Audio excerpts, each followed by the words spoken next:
Yo a Jesús lo conocí hace ya muchísimos años porque celebrábamos juntos el CEPLA y la Fundación Aeronáutica Mallorquina, celebrábamos juntos el Día de la Patrona en Simonet. Y entonces eran unos días muy bonitos, incluso por la mañana íbamos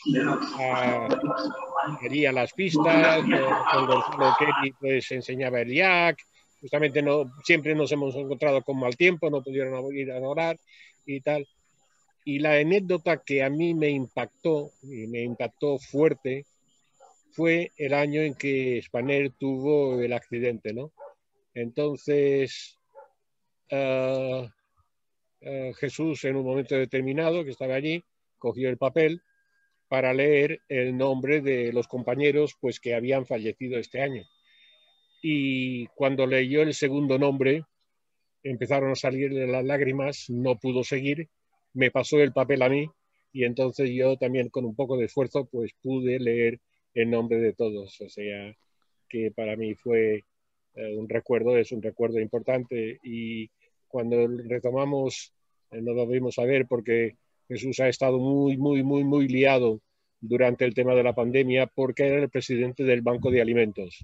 Entonces, muchas veces quedábamos para vernos, pero no podíamos y ahora que ya está más tranquilo, pues es una ayuda muy importante y le propuse que este año, si podemos, porque es que podemos decir, volvamos a realizar el Día de la Patrona juntos, que creo que será algo bonito. Y si os parece, Jesús, todo tuyo.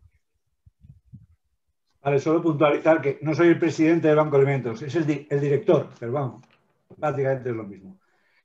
Si queréis empezamos. ¿Te parece bien, Miguel? Sí, adelante. Bueno, pues, más que nada, primero voy a presentarme. Soy Jesús Quilis, para todos los que no me conocíais ya antes. Llevo aproximadamente menos de un mes colaborando ya directamente con Miguel y con la FAM. Y os voy a contar un poco mi vida. Yo me he pasado 42 años de mi vida volando, de los cuales 18 como piloto militar, la mayoría del tiempo en unidades de caza. Estuve volando el F-5 y el Mirage 3, el caza bisónico. Y posteriormente pasé a líneas aéreas, donde he pasado 24 años como comandante de líneas aéreas. Primero en LTE, que estuve 2 años, y el resto de los otros 22 años en Spanair hasta que me prejubilé en el 2011. En Spanair volé el MD, los Airbus 320, 321 y en el LTE el 757 y luego en largo radio en Spanair estuve volando el Boeing 767. A lo largo de todo ese tiempo pues he acumulado aproximadamente unas 25.000 horas de vuelo y la verdad es que una de las experiencias que siempre me ha llamado la atención es que lo que para mí en concreto era un placer, que es el volar, es una auténtica maravilla, sobre todo porque es la oficina más bonita que se puede tener en el mundo, una cabina de vuelo, porque las vistas son espectaculares. Pero siempre me sorprendía, sobre todo en la fase cuando como piloto de líneas, es la cantidad de pasajeros que encontraba en situación de ansiedad por su miedo a volar. Yo tenía costumbre de salir cuando algún pasajero estaba en situación angustiosa e intentaba calmarlo y hablar con él y tranquilizarlo, pero realmente era difícil. Ya luego profundicé en el tema y me di cuenta que aproximadamente un 29%, según los datos, de las personas tienen miedo a volar. Eso supone que 1 de cada 3 personas tiene miedo a volar. La siguiente pregunta que yo me hice es, ¿entra en la normalidad que una persona tenga miedo a volar? Es absolutamente normal. Y la siguiente pregunta es, ¿se puede superar ese miedo? Y sin ningún tipo de duda se puede superar. Lo que pasa es que es importante distinguir lo que la gente comúnmente llama aerofobia de lo que es miedo a volar. Son muy parecidos, pero no es exactamente lo mismo. La aerofobia, en la mayoría de los casos, hace que, especialmente en los campos profesionales, sea un verdadero problema. Porque el miedo a volar, en una persona le evita irse de vacaciones, que visite a su familia, que haga viajes de incentivos de las empresas y puede incluso destruir la carrera de un empresario porque no puede hacer viajes de negocios. La proporción significativa del público que siente miedo a volar o de la gente que esto depende de la ansiedad. Y esta ansiedad, cuando alcanza tal nivel que te impide volar, es decir, que te niegas a volar, es cuando se llama aerofobia. Es decir, la aerofobia es cuando el miedo a volar produce tal ansiedad que no te permite volar, es decir, no vuelas. En este caso, casi siempre va asociado con otras dos fobias, que es la claustrofobia, que es la sensación, la fobia a estar en sitios cerrados, y la acrofobia, que es la fobia o el miedo a las alturas. Desde el punto de vista racional, tener miedo a volar es normal y revela mucho sobre lo que piensa la gente. Y lo que piensa la gente está concertado en el desconocimiento sobre la cantidad de riesgo y la posibilidad de riesgo. Es decir, normalmente la gente que tiene miedo a volar tiene una situación psicológica negativa. Es decir, se hace continuamente preguntas del tipo, el avión se va a estrellar, voy a subir un ataque de pánico, si tengo un accidente no voy a poder escapar, hay muchos ruidos en el avión que desconozco, las turbulencias, los baches de aire, toda esa serie de cosas que han influido mucho en la gente y que les ha creado una sensación a priori catastrófica sobre volar. A esto ha ayudado muy mucho y en negativo los medios de información. Como sabéis, cuando hay un accidente es algo muy mediático y desgraciadamente muy morboso.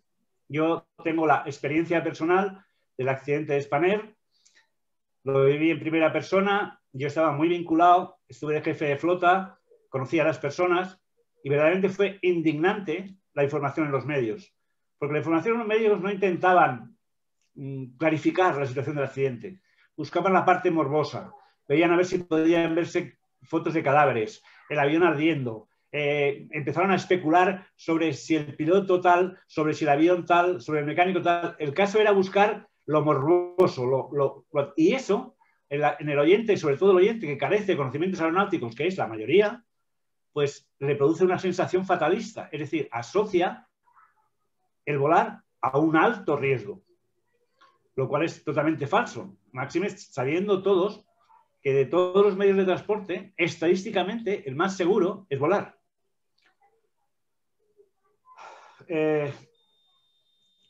Esto hace que mucha gente asocie volar a pánico, a turbulencia, a accidente, con lo cual descarta volar. Es algo que podemos comparar a, por ejemplo, cuando un país o una nación estudia sobre la posibilidad de crear una central nuclear o de poner centrales nucleares en su país. La mayoría de las veces estudian qué es un accidente de una central nuclear. Y claro, es sumamente mediático y sobre todo sumamente catastrófico. Pero no ven las probabilidades de que exista un accidente nuclear. Con lo cual, la postura radical es no se construyen centrales nucleares en mi país. Esto supone que, por ejemplo, ya hay más de 65 años con centrales nucleares en el mundo. En todo ese tiempo solamente ha habido 2 accidentes, digamos, resaltables.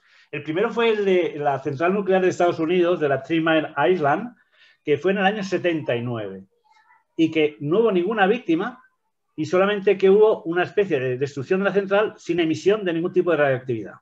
Y el segundo, que es el conocido mundialmente, fue el accidente de Chernobyl en Ucrania en el año 86, que desgraciadamente sí que tuvo una emisión externa de partículas radioactivas y que produjo exactamente 31 víctimas directas durante el accidente y más de 100.000 asociadas posteriormente debido a esa contaminación. Esos 2 accidentes son los únicos resaltables que se pueden hablar de centrales nucleares en 66 años. Sin embargo, muchos países adoptaron a raíz de eso no tener centrales nucleares. Afortunadamente en España la situación no se tomó de sal. Hace más de 51 años que tenemos centrales nucleares en España. La más antigua de todas las que tenemos es la de Zorita y la más moderna es la de Trillo. Tenemos 7 centrales nucleares en España. Y como curiosidad os diré que el único incidente que ha habido en las centrales nucleares en España fue en el año 89, que la central de Batlló tuvo un incendio. Ese incendio se sofocó, no hubo ningún tipo de víctimas, no hubo ningún tipo de emisión y a pesar de todo se cerró la central nuclear por precaución.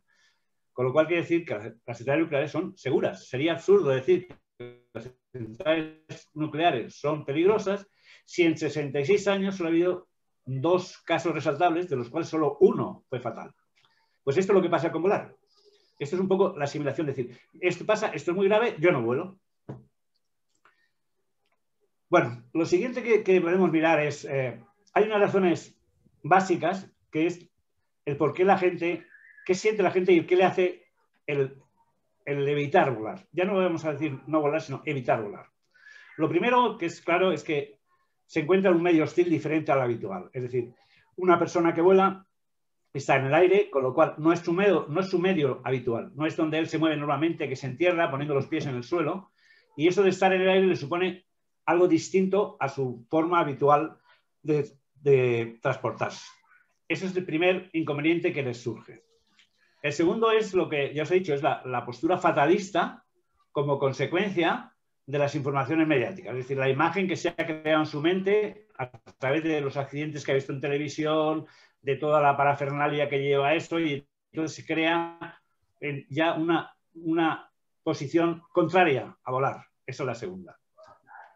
La tercera es el desconocimiento del ranking de la seguridad de volar. Si estuviera tan seguro o si supiera que los datos oficiales dicen que volar es mucho más seguro que cualquier otro medio de transporte, pues posiblemente no tendría la misma opinión. Lo siguiente es, qué duda cabe, que volar en un entorno cerrado. Cuando una persona vuela en un avión, va metido en la cabina, con lo cual no tiene contacto con lo que está pasando en la cabina, no ve a los pilotos, no ve lo que está pasando por delante, y eso le da una sensación de estar como aislado. Y por último, está también el estado anímico. Es curioso porque el estado anímico de las personas influye muchísimo en lo del miedo a volar. El estado anímico son mil situaciones, desde haber tenido un familiar que murió en un día en un accidente, haber visto recientemente noticias y sobre todo hay una cosa muy curiosa y es el embarazo. Yo puedo contar mi caso personal. Mi mujer ha volado conmigo, me ha acompañado a infinidad de viajes, ha volado conmigo a Argentina, a Estados Unidos, a Brasil, a Cuba, a infinidad de sitios, volaba conmigo en cabina. Bueno, pues cuando se quedó embarazada de mi hija, inmediatamente le entró el pánico de volar. No había forma de volar. Dijo que ya no quería volar, que no quería subirse a un avión, hasta el extremo de que en uno de sus viajes forzosos a Valencia paró un avión de Arnoldsum en rodaje porque se quería bajar. Y lo llamaron los pilotos, cuando la jefa de cabina avisó al piloto que había una pasajera que quería que se parara el avión porque se quería bajar, le dijeron, dile que pase a cabina, que la vamos a transitar. Pasó a cabina, pues mira, no te preocupes, esto es muy seguro y esto no sé cuánto, mira, siéntate aquí y verás como aquí en cabina va más segura. Y claro, mi mujer cuando dijo, no, si yo he ido muchas veces en cabina, mi marido es piloto, claro, los pilotos se partieron de risa con la situación. Pero bueno, el caso es que al final siguió en el vuelo. Pero hay situaciones como esa, como una persona cuando de pronto se queda embarazada, cuando tiene una situación personal anímica mala, también suele tener problemas de volar. Y ahora viene cuál es la segunda parte, cómo solucionamos el problema de la gente que tiene miedo a volar. La verdad es que la mayoría de los que estamos en este foro, ninguno, como norma general, tendremos miedo a volar. Pero es seguro que conocemos a infinidad de gente que la tiene. Porque cuando tú te relacionas con tus vecinos, con tus amigos, te encuentras infinidad de gente que dice, pues mi hermana es imposible que vuele, tiene pánico a volar, pues mi hermano, pues mi amigo.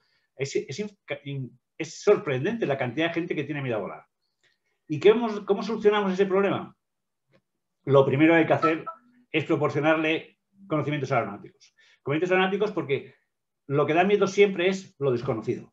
El hombre, por naturaleza, tiene miedo a lo desconocido. Tiene miedo a la oscuridad, tiene miedo a meterse en una selva, tiene miedo a meterse... Lo que es desconocido produce miedo, produce temor. ¿Y qué es lo que es desconocido en este manto? En un avión, los conocimientos aeronáuticos. Con lo cual, lo primero que le vamos a hacer es darle formación aeronáutica. ¿Por qué? Porque el miedo a volar no se lo quita un curso, ni se lo quita un instructor, se lo quitan ellos mismos. Es decir, si tú le proporcionas una serie de información, su propio intelecto procesa esa información y es él mismo el que se quita el miedo a volar. Cuando él se da cuenta que muchas o casi todos los miedos que tenía eran irracionales. Él mismo empieza a recibir una información que asocia parte de sus miedos y dice, claro, si yo hubiera sabido esto no tendría miedo a esto.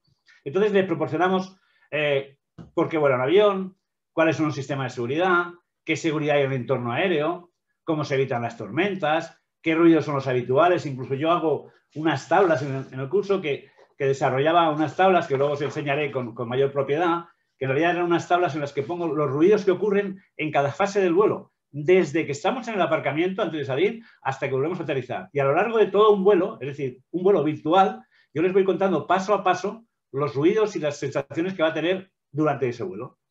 Voy a poner un ejemplo muy simple. Cuando nada más despegar, a los 5 o 6 segundos de despegar, subimos el tren de aterrizaje, eso produce un ruido que es con una pequeña vibración que supone el actuador hidráulico que está subiendo el tren de aterrizaje, más finalmente una especie de golpe, que es cuando las ruedas se encajan en los encastres de la bodega del tren. Claro, ese ruido para una persona que no sabe lo que está ocurriendo porque está encerrada en un sitio y no sabe lo que está ocurriendo, le sorprende y le asusta. Le sorprende y le asusta. Si a él le dices, no te preocupes, después, 3 o 4 segundos después del despegue, vas a oír una especie de vibración y luego vas a oír un golpe, es que está subiendo desde el aterrizaje y luego está encajándose en los encastres. Eso le produce que la siguiente vez que vuela, está esperando ese ruido. Y hasta el extremo de que cuando está ocurriendo ese ruido, que ya sabe por qué es, se convierten en instructores de seguridad en vuelo y le dicen al pasajero que está al lado, no se preocupe por ese ruido, que es que está subiendo el tren, ya no oirá usted un golpe como se están encajando. O sea, y eso, en cada fase del vuelo, cuando a lo largo de todo el vuelo tú le has explicado todos los ruidos que hacen los aerofrenos, los cambios de motor, el sistema hidráulico, el tren de aterrizaje, los cambios de potencia.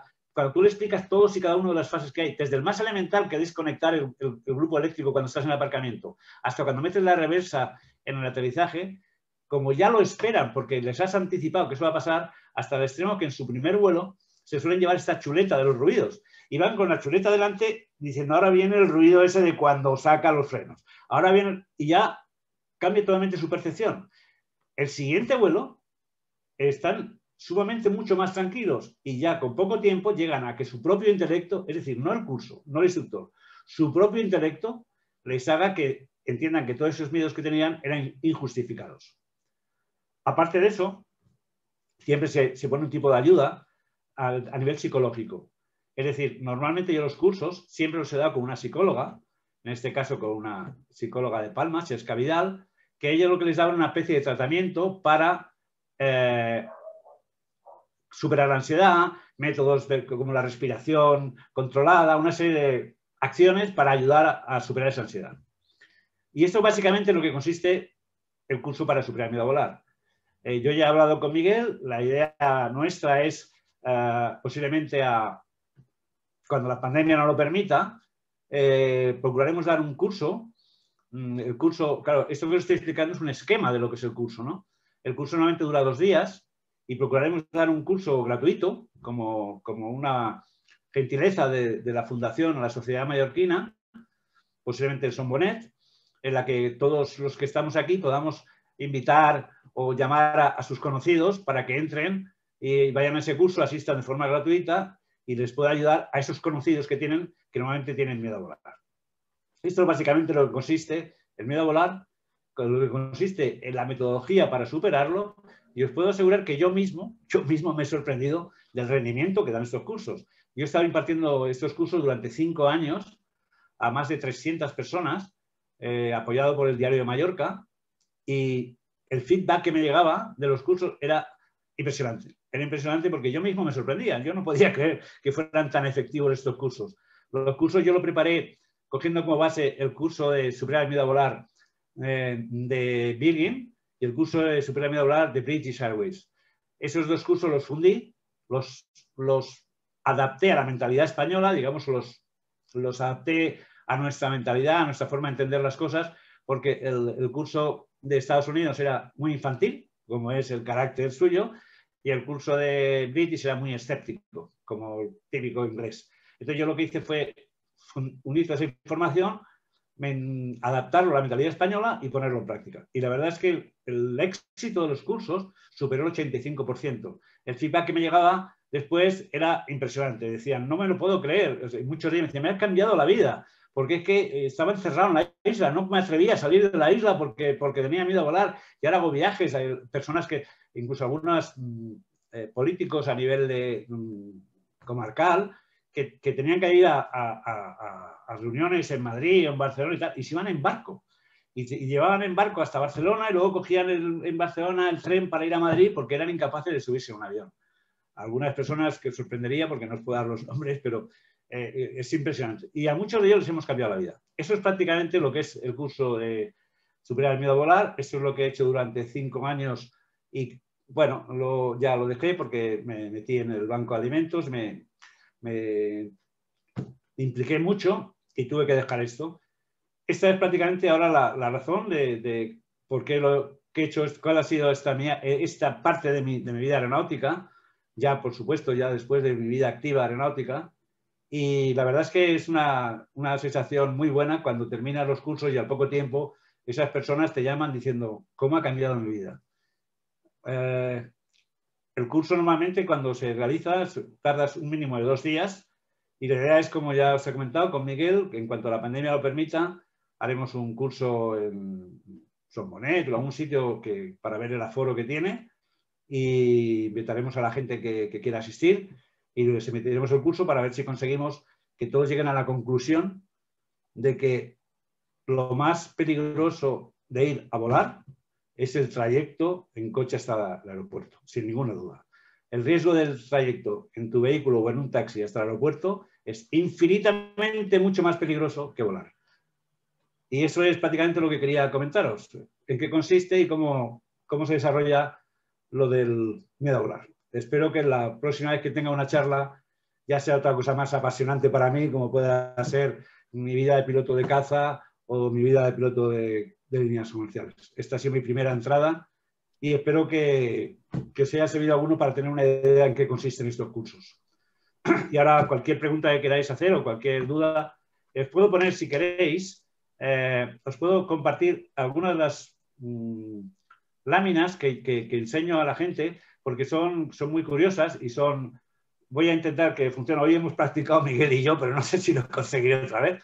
A ver si consigo que me salga alguna de las láminas que voy a poner. A ver si lo consigo. Este es mi escritorio. Voy a ver si consigo abrir esto. Bueno, comenzar imágenes. Voy a ir a ver si consigo encontrarlo.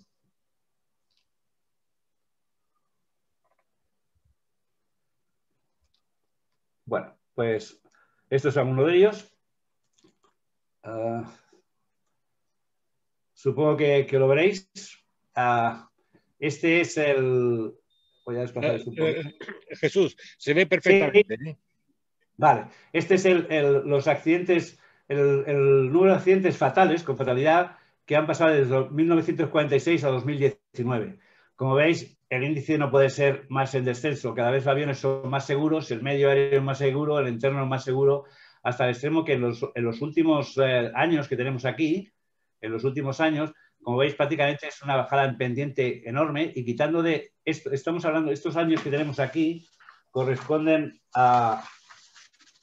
En esta fase de aquí, desde donde empieza esta línea recta, esto corresponde al año 2003. Es decir, de 2003 hasta el año 2019, que son los datos estos, la pendiente es completamente hasta abajo. Porque si os fijáis aquí, quitando de estos 5 accidentes que son un poquito más altos, la media son todo muy baja. Luego, lo que está claro es que el ranking de accidentes está en un descenso enorme y cada vez es mayor, pese a que cada vez es mayor el número de vuelos que existen en el mundo.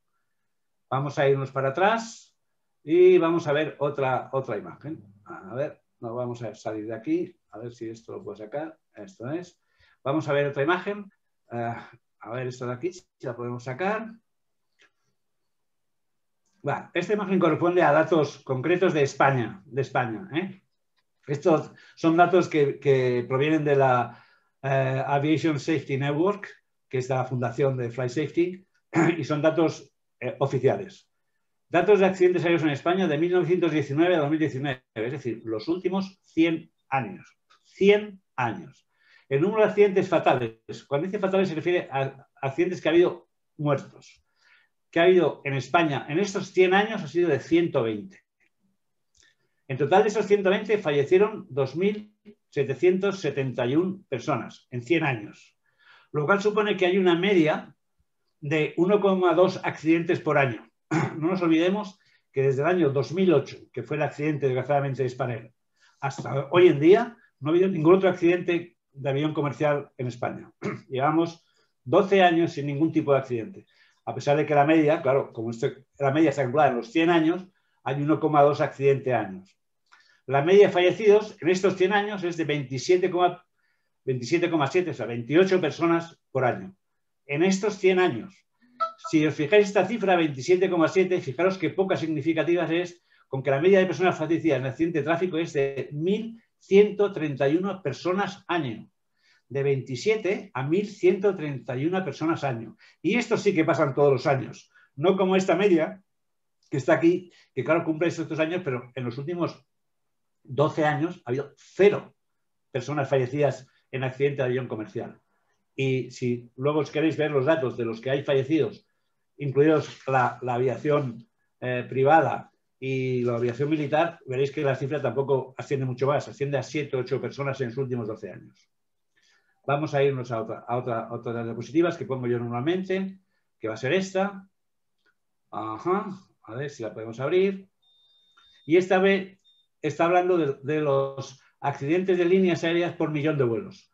Fijaros, desde 1997 hasta el dato último que he cogido, que es 2017, fijaros, el variante es hacia abajo. O sea, por cada millón de vuelos, el índice de accidentes es un descenso total. Hasta esta cifra de aquí, que va aproximadamente, que es aproximadamente de unos 20 vuelos por millón de vuelos. 20 por cada millón de vuelos suelen haber un accidente. Y por último, os voy a poner, creo que es este de aquí, que es curioso porque me parece que se ha ido, ¿está saliendo o no? Sí. Estos son los accidentes que ha habido en el 2019, para centrarnos en el 2019, en el mundo. ¿Vale? Lo primero que vemos es que ha habido 20 accidentes en todo el mundo, estamos hablando de aviones con pasaje, 20 accidentes en todo el mundo de avión, accidentes aéreos, de los cuales ha habido 283 fallecidos. Fijaros que esta cifra de 283 en todo el año 2019, uno de ellos solo, que fue este avión de Ethiopian, tuvo 157 fallecidos. Y el siguiente fue este de 41 en Rusia. Es decir, solo estos dos accidentes acapararon 198 muertos. Y el resto son todas cifras muy pequeñas, 1, 3, 2, 4, 2, porque, por curioso que parezca, el índice de supervivencia en los accidentes aéreos supera el 62%. Es decir, si vemos la evolución de los últimos 20 años, que son los datos que tengo, de accidentes aéreos con personas a bordo, el 62% de los pasajeros que iban en esos aviones supervivieron. Aquí hay otro caso que creo que es curioso que veáis. Bueno, hemos visto que el índice baja, y es que si os fijáis, creo que es significativo. Sabéis que habéis oído a mucha gente hablar que si es más peligroso el avión en el despegue, en el aterrizaje, etcétera, etcétera. Bueno, pues de todos los accidentes estos que hay aquí, de estos 20 accidentes, 10 ocurrieron en ruta.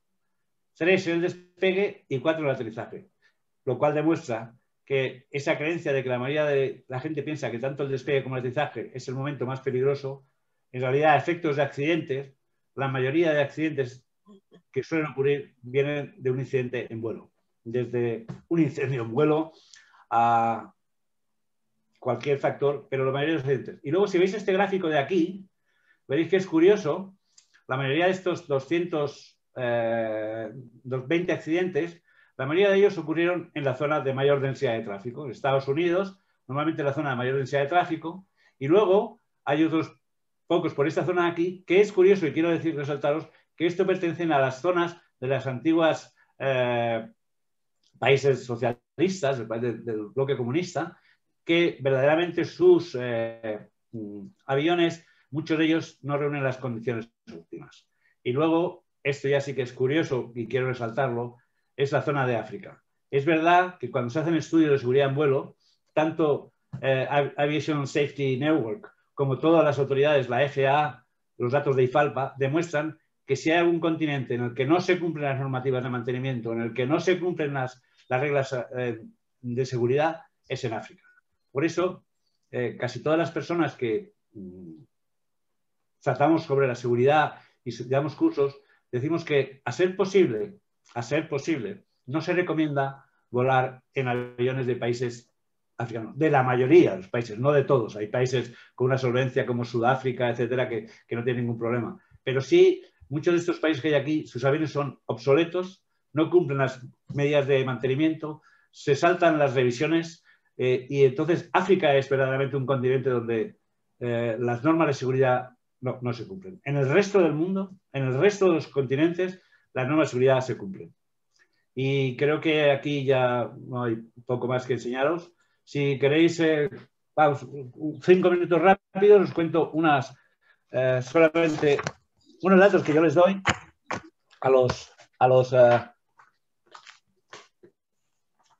a ver. Sí, estas son unas frases que yo les digo a los alumnos cuando nos doy el curso, para que se les queda como curiosidad y luego funciona. Y es que, por ejemplo, la probabilidad de sufrir un accidente aéreo es menor, por ejemplo, estos son datos oficiales sacados casi todos, es menor que la de tener un accidente nuclear o la de que nos caiga un rayo encima. Es decir, hay más probabilidades de que te caiga un rayo encima de que tengas un accidente. La proporción es de 1 entre 11 millones. 1 entre 11 millones. Luego, un pasajero que volara todos los días tiene la posibilidad de experiencia siniestre una vez cada 3.859 años. Hablamos siniestro fatal. Estadísticamente, para tener la posibilidad de ser víctima mortal de un accidente, deberías volar 80 años seguidos durante día y noche. La tasa de mortalidad en accidente de aviación es de 0,13 por millón de pasajeros. 0,13 por millón de pasajeros.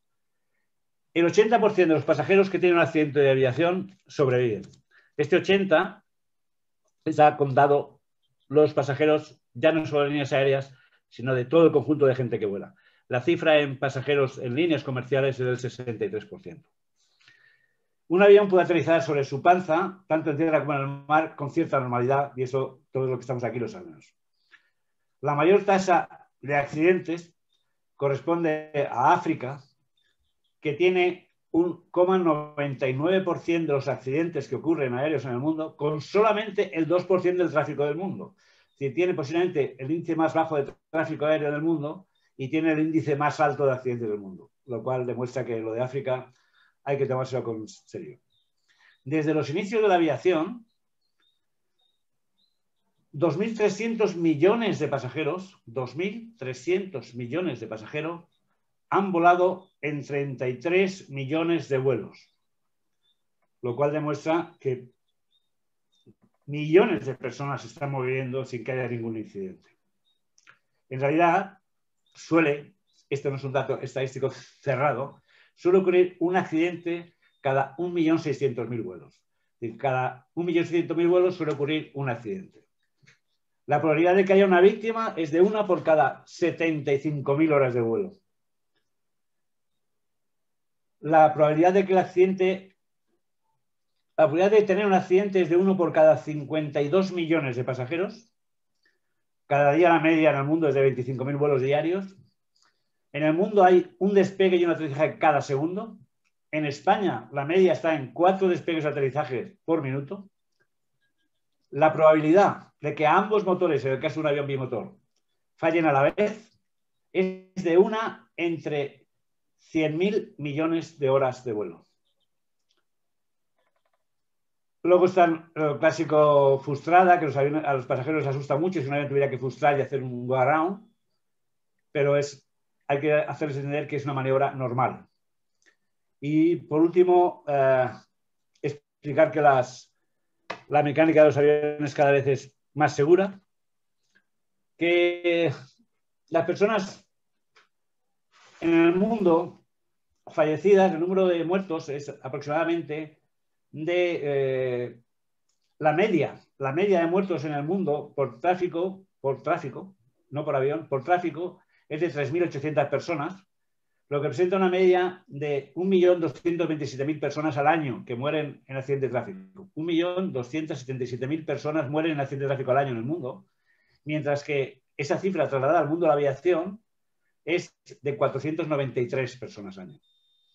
Y si nos ceñimos a España, trabajando desde el año 2008 al 2020, digo 2008 porque es el último accidente representativo que había en España.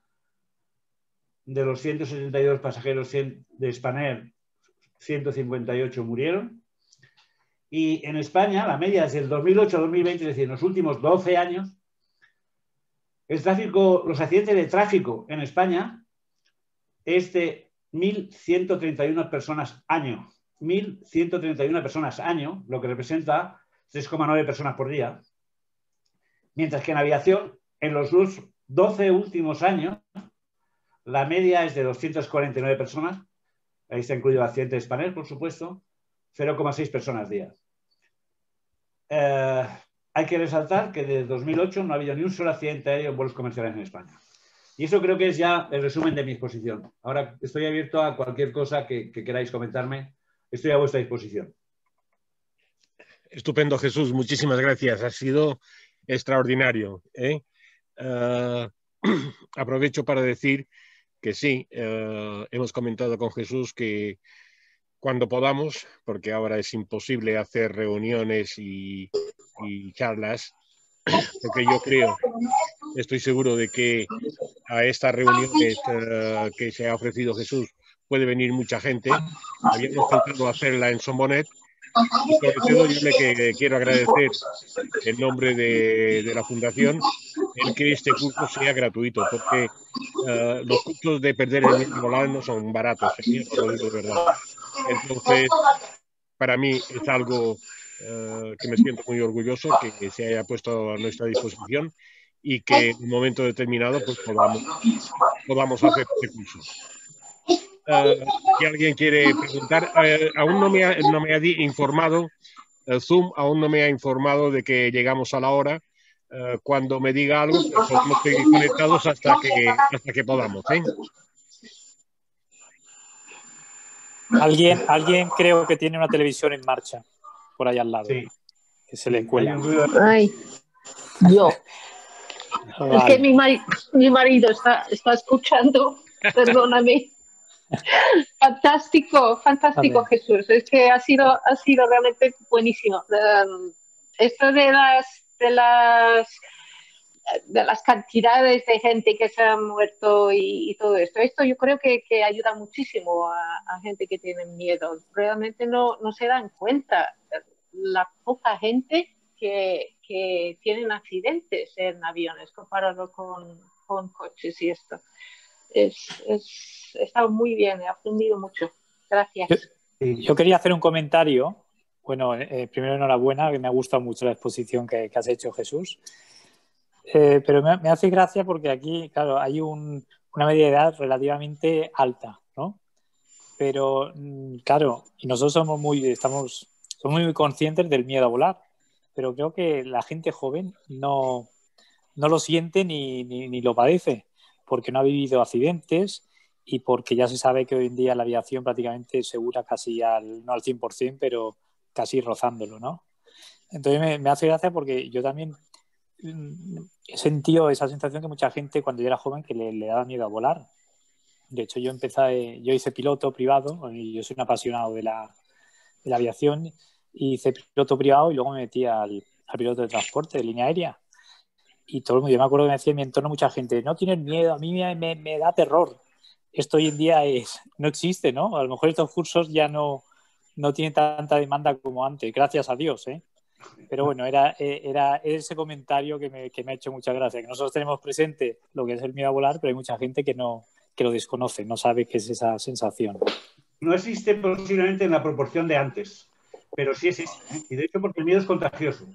El miedo a volar, cuando una persona tiene miedo a volar, lo contagia a su entorno, a sus hijos, a su familia, etc. Yo he dado cursos a niños. He dado algunos cursos a niños porque en algunos colegios organizan viajes de fin de curso y organizan un viaje a Portugal, a Francia y tal. Y hay muchos niños que no quieren ir a eso, no quieren ir porque tienen pánico a volar. Y claro, fijaros este curso enfocado a niños. Tengo que empezar de cero, o sea, tengo que transformarlo todo en un juego. Ya no puedo dedicarme en plan docente a dar información, sino tengo que jugar con esa información para que el niño la asuma, y es realmente complicado, pero efectivo. O sea, no hay el miedo a volar que había antes. También la sociedad ha evolucionado, la gente joven ha vivido en otra generación, pero te sorprenderás, la cifra de 1 de cada 3 personas tiene miedo a volar son datos actuales. Sí, sí. Sí, no, lo desconocía, ¿eh? Lo desconocía. Yo sé que hay menos porque ya no se oye tanto. Que también, Sí. quiero hacer un comentario que si... Porque, claro, uno que sabe lo que es la cabina, que está en cabina, que yo, por cierto, estuve haciendo de Fly Student en MD, en Spanair, con tengo muchos amigos que están ahí de comandante y tuve la gran suerte de hacer muchos vuelos en el MD. Y, claro, no tiene nada que ver lo que es... Y esto también lo voy a pasar un poco al tema médico. No tiene nada que ver lo que es volar en cabina y ver la situación controlada que estar detrás con la puerta cerrada y no saber lo que pasa. Porque estoy seguro que muchos pilotos en muchos casos habrán sentido quizá miedo o se han asustado en un momento dado porque desconocen el movimiento que ha hecho el avión o ven algo que es anormal. Y sería muy importante también que los pilotos que avisasen de cualquier anomalía. Es decir, vamos a hacer una espera, pues somos el número 3, y no se preocupen, estaremos 20 minutos volando. Y eso a veces evitaría mucho estrés y mucho miedo que hay ahí detrás en la cabina, ¿eh? Sin duda alguna. Como piloto de líneas, la obligación de todo comandante es procurar mantener informado al pasaje con la máxima información posible. A veces, no se puede dar toda la información. Pero sí es cierto que lo que nunca se debe hacer es mentir al pasaje. Es decir, hay ocasiones en que no puedes decirle toda la verdad, pero de luego nunca mentirles. Porque tienes que evaluar siempre si la información que vas a dar puede provocar un pánico en el pasaje. Entonces, muchas veces, si tú tienes un problema, en el 99% de las ocasiones es subsanable. Se puede reparar o se puede congelar para que el avión llegue a tierra. Yo, a lo largo de mis 42 años volando, siempre llegaba a tierra, y si no, no estaría aquí. Quiere decir que en el 99% de las ocasiones se puede subsanar. Pero si es cierto que el pasaje que va detrás no sabe ni lo que estás haciendo, ni la gravedad que tiene la avería, si la avería es subsanable, si la avería produce, por ejemplo, en los vuelos atlánticos, la gente, el hecho de mirar una emergencia, a ver, agua, les produce un grado de ansiedad muy grande. Sin embargo, los pilotos, cuando estás volando un vuelo transatlántico, es un vuelo muy tranquilo porque suele ser un vuelo muy largo. Los vuelos a Buenos Aires eran de 12 horas 40 minutos. Es un vuelo muy placentero. Pero el pasajero que va detrás está viendo agua, y siempre se está preguntando, ¿y si ahora se paran los motores, qué pasa? Las preguntas fatalistas. Que no pasa nada, porque todo tiene una solución en los aviones. Claro, sabéis que los vuelos para los aviones bimotores que cruzan el Atlántico se llaman vuelos ETOPS, que quiere decir Engine Twin Operation Standard System. Son las condiciones que debe tener un avión de 2 motores para poder cruzar el Atlántico más allá de 60 minutos de un aeropuerto, ¿no? El ETOPS, los pilotos muchas veces decían la frase ETOPS la traducían como engine running or passenger swim, es decir, o los motores ruedan o los pasajeros nadan, ¿no? Pero claro, esta era una frase cómica que si tú la traduces al pasaje, pues le estaría un pánico. La verdad es que los vuelos atlánticos son muy seguros, y yo he cruzado el Atlántico con los charcos muchas veces y nunca he tenido sensación de seguridad. Posiblemente tenía mucha más sensación de seguridad cuando vuelo por África, que las comunicaciones son malas, que los controladores no están preparados, que los aeropuertos no tienen ayudas. Pero los vuelos transatlánticos es un vuelo muy tranquilo, como norma general nunca hay un problema en un vuelo transatlántico. Hay casos excepcionales como el que estamos hablando de Ferragut, que un incendio a bordo es francamente grave. ¿Puedo hablar? Pido la palabra. Sí. Bueno, muchas gracias Jesús. Me ha gustado mucho la conferencia, la charla. Yo siempre, a mí me han preguntado muchas veces, ¿no? Como controlador, me han preguntado muchas veces en caso de un accidente, que es lo que yo siempre les digo lo que decía Gila, ¿no? De que no es que no sea tu día, sino que no sea el día del piloto, ¿no? Eso es el día de lo que decía Gila. Yo he tenido muchos incidentes, he tenido muchos temas, y siempre generalmente es una suma cuando ha habido un problema, un accidente, generalmente no es por el fallo de una cosa solo, generalmente es por una suma de temas. Y coincide que en el tema del Spanair estaba yo de servicio aquel día. Estaba en el CAMO y en el ACC Madrid llevando un Hércules por encima de Barajas, porque venía de Zaragoza precisamente, un Hércules, y lo llevó por la vertical de Barajas hacia Getafe. Y fue cuando me enteré de todo el tema y tal. Yo estaba a 2 metros de aproximación. Y bueno, aquel día fue un día un poco negro, aquel día para mí, ¿no? Y bueno, pues lo pasé también bastante mal aquel día. Fue un tema que a mí también me decidió un poco luego a cambiar de destino. Estaba yo el día del Spanair también ahí controlando. En la aproximación, en el ACC Madrid. Sí, si queréis, algún día podemos, a lo mejor en petit comité, tampoco es una cuestión, podemos hablar del accidente de Spanair. Como sabéis, la investigación del accidente de Spanair salió, los datos de la investigación salieron en el 2011, 3 años más tarde de que fuera el accidente, y es bastante cercana a la realidad. Y la realidad fue una concatenación de errores y de circunstancias. ¿Qué os parece? De hecho, si lo repitieras en un simulador 1000 veces, no pasarías. Si os parece, y aprovechando el ofrecimiento que hace Jesús de esto, indudablemente tiene que ser en petit comité, no podemos hacerlo a través de internet y plataformas de estas. Yo siempre ya, como Quijote, que adelante, me pongo en contacto con Jesús. Organizó una merienda de pan, bolín, jamón y un buen vino aquí en Sancellas, y bueno, podemos ser 6, 7, 12, bueno, pero pocos, ¿no? Jesús, pocos. Y aquí, mientras degustamos buenos productos mallorquines, pues Jesús que nos cuente las cosas. ¿Te parece? Sí. Miguel, más que pocos, es gente racional, o sea, gente que conozcamos el mundo de la aeronáutica, porque hay gente que no la conoce, y entonces si tú das una explicación del accidente, sacan conclusiones equivocadas, porque no conocen lo que es la aviación, no conocen lo que es vivirla, sentirla, que sea tu profesión, tu hobby, tu pasión, y entonces es preferible que sea gente que pueda entender las circunstancias de las que tú cuentas, porque el accidente de Spanair, ya le digo, se dieron tal serie de circunstancias y se dieron tal serie de situaciones que ese accidente lo hemos intentado repetir en simulador y ha sido prácticamente imposible, porque era imposible hacer que todas esas circunstancias se dieran. O sea, de hecho, estoy convencido de que una de las conclusiones que sacó McDonnell Douglas, que luego era que decía, si yo hubiera querido forzar este accidente, no hubiera salido. Haberlo hecho como, digamos, un atentado o no hubiera salido. Es imposible. O sea, fueron tantas cosas que dice, pero ¿cómo es posible? ¿Pero cómo es posible? ¿Pero cómo es posible? Pues, como ha dicho muy bien Javier, los accidentes no son por una causa. Los accidentes es una cadena de errores que se van sumando unos a otros, sobre todo lo peor, se van pisando unos a otros.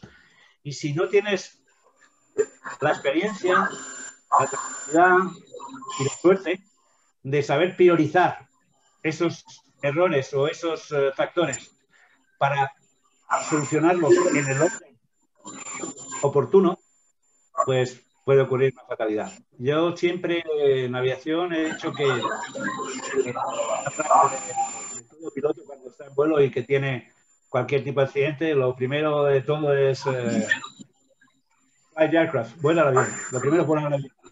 Y cuando el avión está volando, vamos a estudiarlo, luego vamos a ver la prioridad de cómo solucionamos y luego lo solucionamos. Pero lo primero es volar el avión. Muchos de los accidentes que han ocurrido es porque el incidente o la avería, colapsaron al piloto porque su atención en la avería y se olvidó de que tenía que seguir volando. Porque hay que seguir volando. Yo, en los cursos que doy, digo que los aviones no se caen. De hecho, los aviones no se caen. Los aviones bajan, planean, pero no se caen. Si tú si coges una hoja de papel y la pones aquí en el aire y la sueltas, la hoja de papel es imposible que caiga en plano. Te darían el premio Pulitzer, el premio Guinness si fueras capaz de que una hoja cayera en vertical. Y un avión es una superficie aerodinámica que es incapaz de que caerse. Podrá quitarse, planearse, si lo sueltas aquí la hoja del folio te va a caer ahí, pero los aviones no se caen, no se caen. Pero sí podemos hacerlos caer. El piloto puede hacer que el avión se caiga por distraer su atención hacia otra cosa que hay que subsanar, pero en el momento oportuno. Es importante ver el conjunto, luego adoptar prioridades y solucionar eso con esas prioridades. No siempre ocurre. No siempre ocurre porque somos seres humanos y los seres imperfectos. Es importante, sí, perdona, es importante el tema de las comisiones de incidentes. Cuando hay algún accidente o un incidente, no tiene por qué haber un accidente, y los controladores, igual que los pilotos, siempre escribimos. Yo digo que es una de las cosas que es vital, ¿no? Dejarle a todo el mundo claro y que quede por escrito y constancia para que se abran investigaciones, para que se no vuelvan a ocurrir las situaciones las que ocurran, ¿no? En cada caso. Y como los controladores lo hacíamos, siempre que había un problema o lo que sea, iniciabas un expediente y iniciabas un tema. Era muy engorroso para nosotros, como para un piloto también, pero quedaba constancia y se solucionaban al final los temas. O sea, que lo que hay que aprender es de las cosas que ocurren y que no vuelvan a ocurrir. Desgraciadamente no siempre queda constancia. Muchos incidentes, más que accidentes, muchos incidentes pasan, se subsanan y ya no se habla de ellos.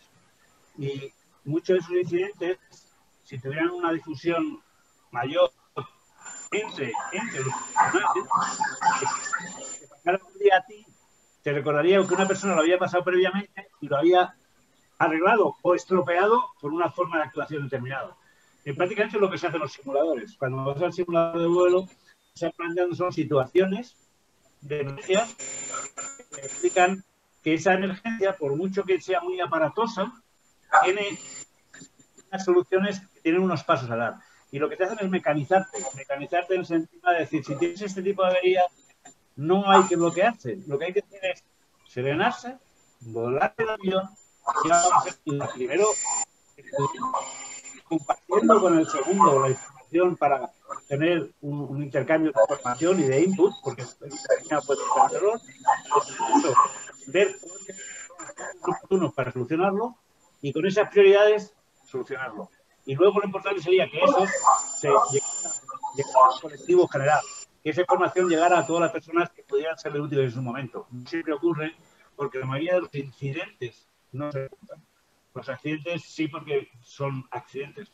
Los incidentes, la mayoría, no se reportan y si se reportan se quedan normalmente en el ámbito de las compañías aéreas. Se quedan en el ámbito donde ha ocurrido, pero no, las compañías no son nada propicias a que eso tenga una difusión más colectiva. Sí es verdad, en el caso, por ejemplo, Javier, te diré que para un piloto, cuando tiene una emergencia o tiene una incidencia relativamente grave, el apoyo del controlador es fundamental. Fundamental. El hecho de saber que hay una persona ahí que está contigo, aunque físicamente no lo esté, que te está dando apoyo, que te está dando un espacio para solucionarlo, que te está quitando todas esas preocupaciones paralelas de que si aquí no podemos subir, no podemos bajar, que si el tráfico, que todo eso te lo está solucionando, te está dando una paz que produce que te puedas concentrar más. La colaboración piloto-control cuando hay incidente, para mí es fundamental. Fundamental en España y en época de paz, pero mucho más en Afganistán cuando estuvimos allí.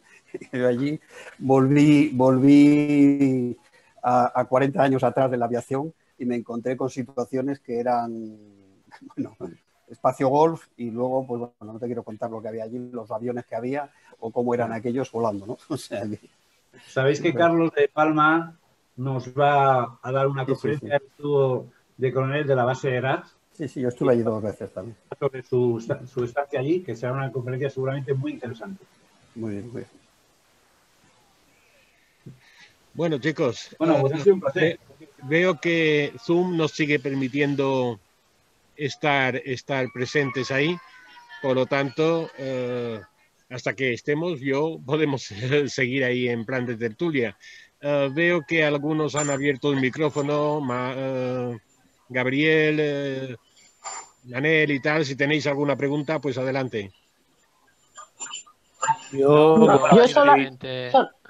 Adelante. Vale, no, yo solamente quería... Ay, perdón. Nada. Solamente quería despedirme, es que voy a hacer la cena ya, o sea que ha sido fantástico, la verdad. Hasta luego, Andrea. Muchas gracias. ¿Qué hay para cenar, Andrea? Gracias. Pues, no sé, tengo que buscar algo, la verdad. Nada muy interesante hoy. Sí, terminaremos con eso, seguro. Venga, un abrazo a todos. Adiós. Adelante.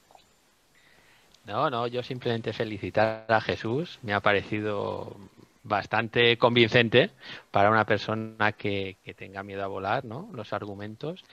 Y bueno, simplemente ratificar lo que habéis dicho, ¿no? De que todo el mundo tiene miedo a lo desconocido, y más cuando ni siquiera lo gobiernas tú y estás metido en una cápsula donde no tienes ninguna percepción de lo que se está haciendo ni de las condiciones en las que se están haciendo. Pero la verdad es que si se llega a conocer un poco el funcionamiento y se llega a conocer un poco el porqué de un avión, de por qué un avión vuela y de por qué un avión necesita hacer ciertas maniobras y se oyen ciertos ruidos que son totalmente normales, pues la gente sí que es verdad que pierde muchísimo el miedo a meterse ahí dentro y a que alguien lo lleve volando de un sitio a otro, ¿no? La verdad es que el desconocimiento creo que es lo que hace que la gente tenga miedo a las cosas, ya no solo a volar, sino a las cosas en general. Mira, Manel, yo te voy a hacer un ejemplo. Yo he tenido un velero hasta hace 2 años, he tenido barco 12 años y me encanta navegar. Me encanta, me he movido, he ido por todo lo que me ha permitido el radio del barco. Era un barco de 12 metros, era un velero de 12 metros y me he podido pasar a Ibiza, Menorca, me he ido mucho. Y nunca he sentido sensación de incomodidad en el barco. Pues recuerdo una vez en Tenerife, estando en España, que me metí en uno de esos submarinos turísticos que te bajan en Tenerife, no, perdón, en Gran Canaria, me bajaron por ahí y bajamos, no sé si bajaríamos a 5 metros, no da igual. La sensación de agobio que me produjo era enorme y tenía que disimular, porque claro, vas con turistas, vas con unos compañeros, pero yo decía, era una sensación de no sé lo que está pasando, aquí estoy encerrado, en una sensación, y eso lo asimiló un poco diciendo, que esto es lo que le debe pasar a un pasajero cuando va en un avión, como diciendo, ¿qué hago yo aquí dentro de este cacharro encerrado, que no soy yo el que lo manejo, que no soy yo el que... o sea, sí. A un marino, por ejemplo, que puede estar navegando toda su vida, lo metes en un submarino y te aseguro que muchos de ellos lo pasarían francamente mal. Es así.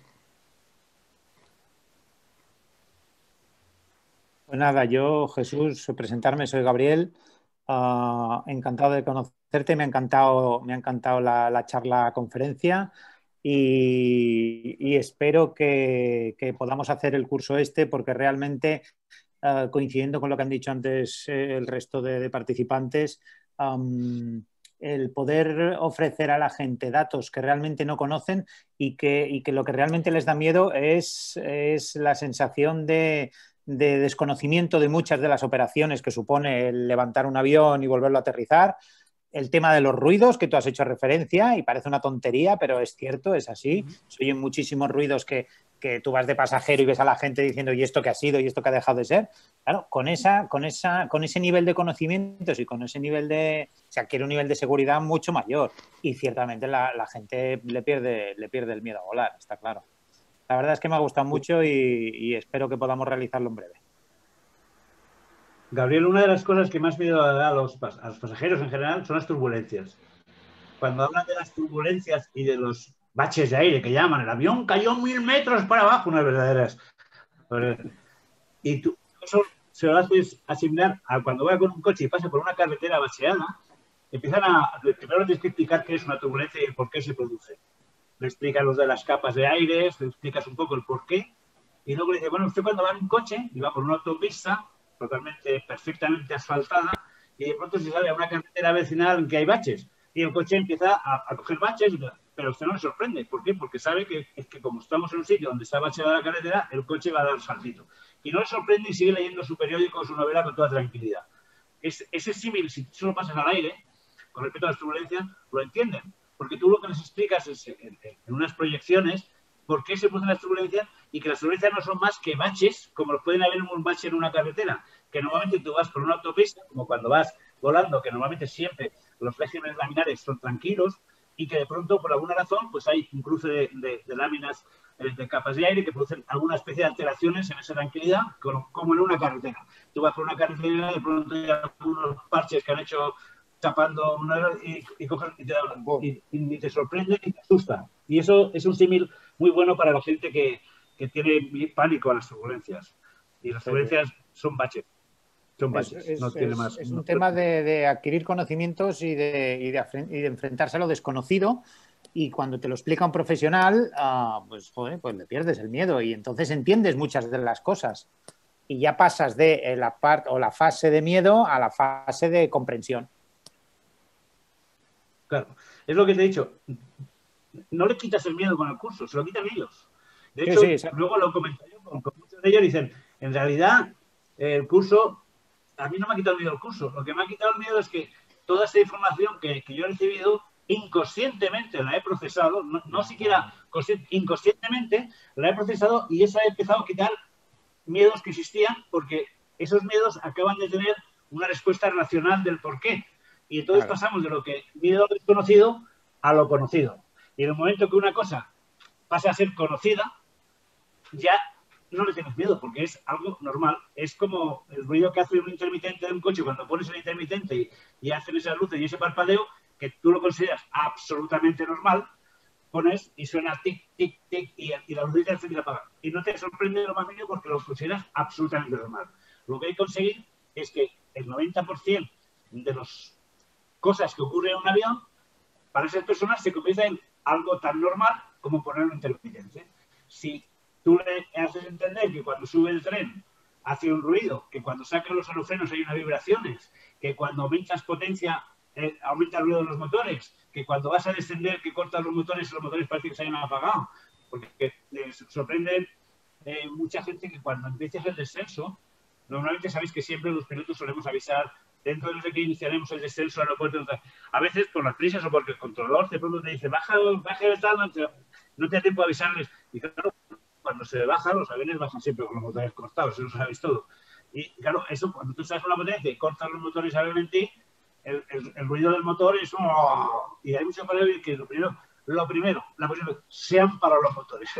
Es la reducción fatalista, sean para los motores. Pero cuando tú eso te lo explicas y dices, bueno, si algún día en esta tabla de ruidos, si vais volando y de pronto veis que el ruido ese que estaba haciendo, como cuando estás subiendo el avión que va con la máxima potencia de ascenso y cuando llegas a crucero cortas motor para que lleves la potencia del crucero, esa bajada de potencia de motor es una bajada de ruido de los motores. La gente de pronto empieza, que está oyendo un ruido, que llega un momento que sus oídos se han acostumbrado a que de pronto ese ruido baja prácticamente a un ruido muy bajo. Y ellos lo que piensan es, ¿qué ha pasado? ¿Por qué se han parado los motores? Es una serie de deducciones fatalistas que cuando tú se las explicas y se las haces ver, porque además se las hago ver en los cursos, se las hago ver no solo con diapositivas de ruido, grabado, tenía grabado. Vamos a ver ahora lo que pasa cuando corto motor y ponía los dos ruidos, el avión, los ruidos que hacen cuando saco el flash, el ruido que hace cuando saco los spoilers, el ruido que hace cuando subo el tren, cuando bajo el tren. Y claro, todo ese ruido dice, claro, ese ruido lo he oído muchas veces, claro, a mí me asustaba mucho. Y bueno, pues como veis, es como tú aceleras un coche o levantas el pie del acelerador. Cuando tú pisas el freno o levantas el freno. Todas esas cosas las asumen, las normalizan y quitan miedo, porque pasan a un medio de transporte que encima, si te has dado suficiente información para que vea que no son datos del persona que da cursos, son datos oficiales, que demuestra que el índice de accidentes y de muertos en avión es el más bajo de todos los medios de transporte, cuando tú le dices a una persona, mira, aquí en España hace 12 años que no se ha muerto nadie en un accidente de aviación, pero todos los días mueren 300 y pico personas en accidente de tráfico. Con lo cual, tú tienes muchísimas más posibilidades de ser una de esas personas que muere cada día yendo al aeropuerto que subirte en un avión que hace 12 años que nadie se ha muerto. Luego, ¿dónde está el riesgo? ¿En volar o en coger el taxi para ir al aeropuerto? Y eso llega un momento que le escala y les convence. La verdad es que son... Yo lo he dicho, yo soy el primero que se ha sorprendido del resultado de los cursos, porque yo lo hice con toda la buena intención del mundo, porque me sentí en la obligación, como con muchas de las cosas que he hecho. Yo cuando he estado toda mi vida dedicado a volar, cuando estás volando estás muy centrado en tu mundo, tanto cuando estaba en el ejército como cuando estaba en líneas, y cuando ya de pronto dejas de volar, parece que te sientes un poco en la obligación de devolver a la sociedad lo que la sociedad te ha dado. Afortunadamente, la mayoría de la gente que hemos volado, tanto en el ejército como en líneas, hemos pasado una vida muy feliz. Una muy feliz, como es el ejército, porque es apasionante, volar un caza es apasionante, y otra, por ejemplo, en líneas, porque además de que es apasionante, estaba muy bien remunerada, con lo cual te permitía una vida relativamente acomodada. Y eso cuando de pronto termina, dices, yo es que soy un afortunado, he sido un afortunado. Entonces te sientes un poco en la obligación de decir, bueno, ahora tendré que devolverle a la sociedad un poco lo que la sociedad me ha dado. Tendré que ayudar a la gente. ¿En qué? Pues bueno, yo empecé con los cursos de seguridad me a volar, me metí en el banco de alimentos. En realidad lo que estaba es intentando devolverle a la sociedad lo que la misma sociedad había dado durante muchos años. Y es una especie de gratificación personal y al mismo tiempo es una deuda con la sociedad. Y eso es lo que, bueno, yo pretendo en mi pequeña ayuda que pueda hacer a la fundación, el transmitir esas cosas, no solo transmitir conocimientos aeronáuticos, sino ver en qué podemos ayudar a la gente para que se apasione por la aviación, porque es apasionante, es apasionante. Cierto, así es, así es. Pues Es oye, curioso, pero como la gente siempre piensa en la condición más fatal. Si el motor hace mucho ruido, reventará. Si el motor se pone a relentir, oye, esto se ha parado.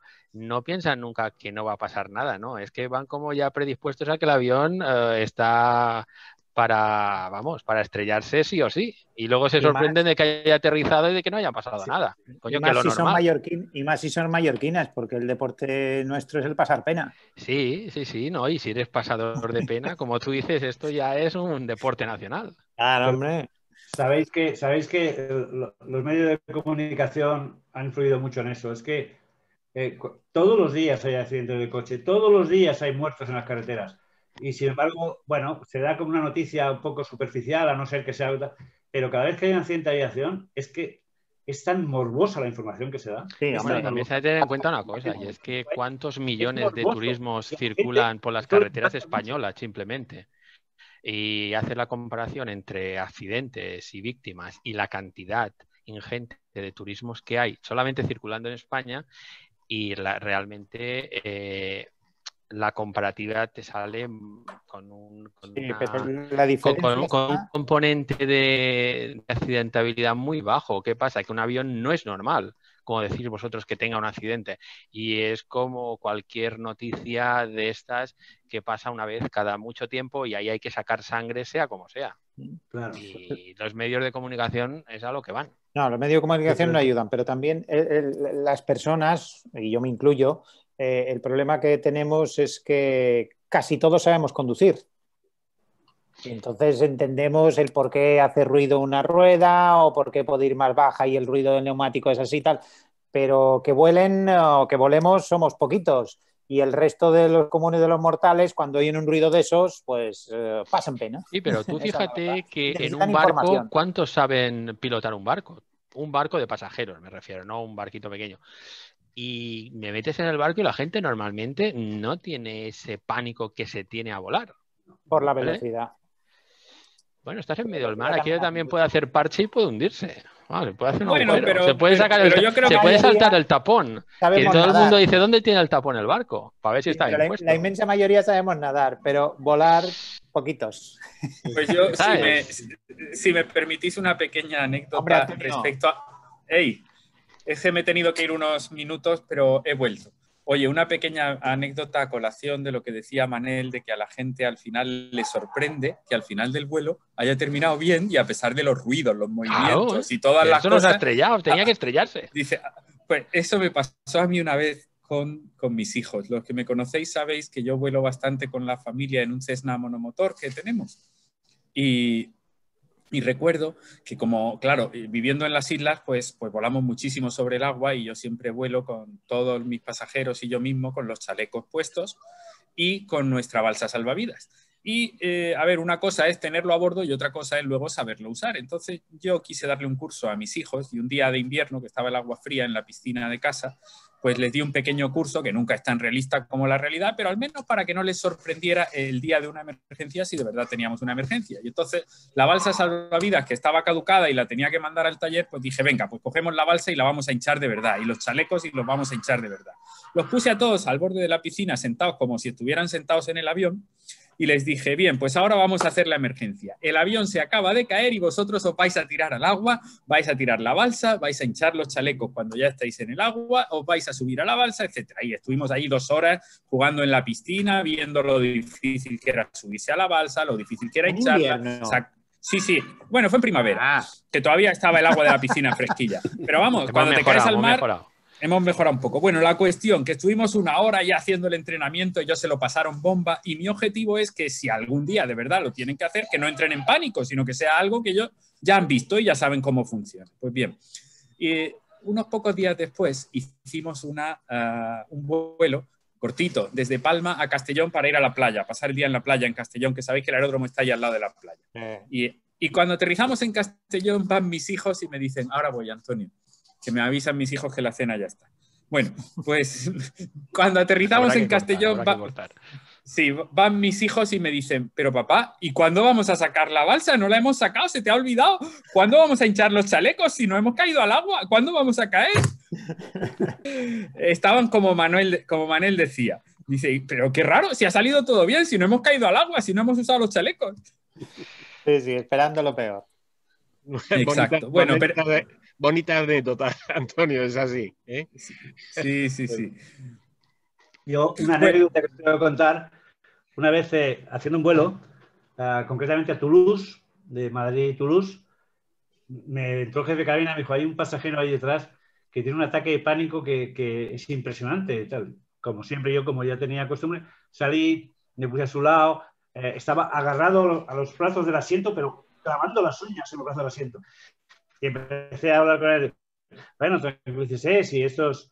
bueno, además, mire usted, la meteorología está fenomenal, va a ser un vuelo súper placentero, esto es un vuelo que nada, cuando se dé cuenta usted ya están fraternizando. Y además, usted es que ni se imagina lo seguro que es un Airbus. Y me dice, no, si yo soy ingeniero aeronáutico de Airbus. Era un ingeniero aeronáutico de Airbus.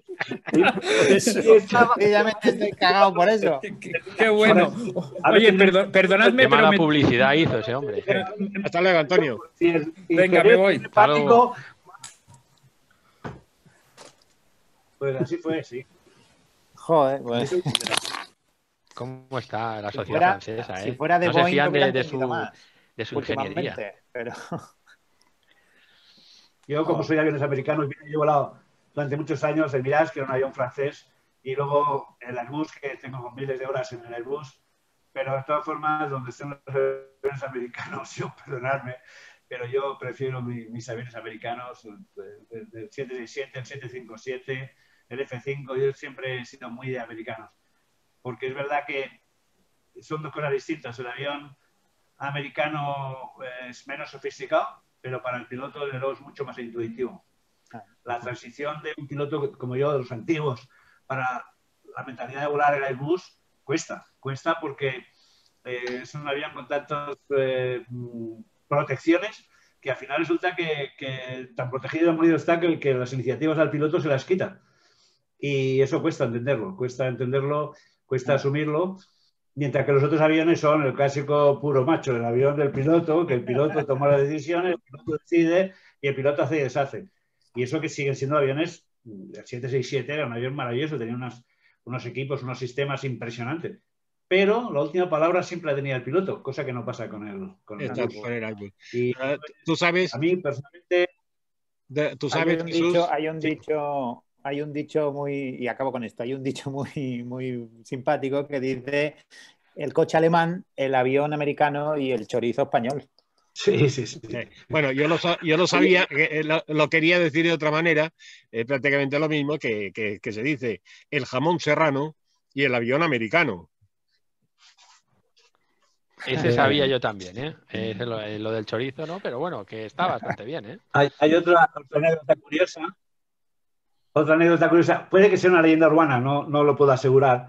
Pero como sabéis, en el Airbus se programa todo. Antes de salir programas todo. Programas no solo el vuelo, sino el vuelo hasta el alternativo. Todo eso lo estás metiendo completamente en la máquina y metes el vuelo, el destino alternativo. El avión, cuando sale, ya sabe hasta cómo se llama la jefa de cabina, ¿no? Y cuentan la anécdota que una Airbus que intentó aterrizar en Valencia frustró porque, no sé, se cruzaría un perro en la pista, no sé, me da igual. La circunstancia por la que frustró, hizo un go around y entonces el controlador le dijo, voy a decir Iberia, no sé si era una Iberia, porque ya digo, no sé si es una leyenda urbana, Iberia 345, puede usted hacer un tráfico corto y volver a iniciar la aproximación. Y le contestó el comandante, sí, eso me gustaría hacerlo a mí, pero este dice que se va para Alicante. Como había puesto alternativo a Alicante, dice, sí, a mí me gustaría hacerlo, dice, pero es que este dice que se va para Alicante. Después os pasaré una viñeta muy bonita de que es una azafata, entra en la cabina y le dice, Manolo, todo el pasaje se ha equivocado de avión, dice hasta la tripulación. Y entonces se queda así y dice, oye, tú no eres Manolo, ¿eh? Sí. Bueno, familia. Pues nada, chicos. Bueno. Muchas gracias a todos. Jesús, encantado. Quedamos la semana que viene otro día. Javier Santisov llega el sábado por la tarde, o sea que la semana que viene podemos organizar una merienda ahí en Pollensa o en Puerto de Pollensa, que se come muy bien. Y ya gracias a todos. Saludos. El día de Spanner, ya os lo contaré. Y nos quedamos para otro jueves. Muy bien. Venga, pues.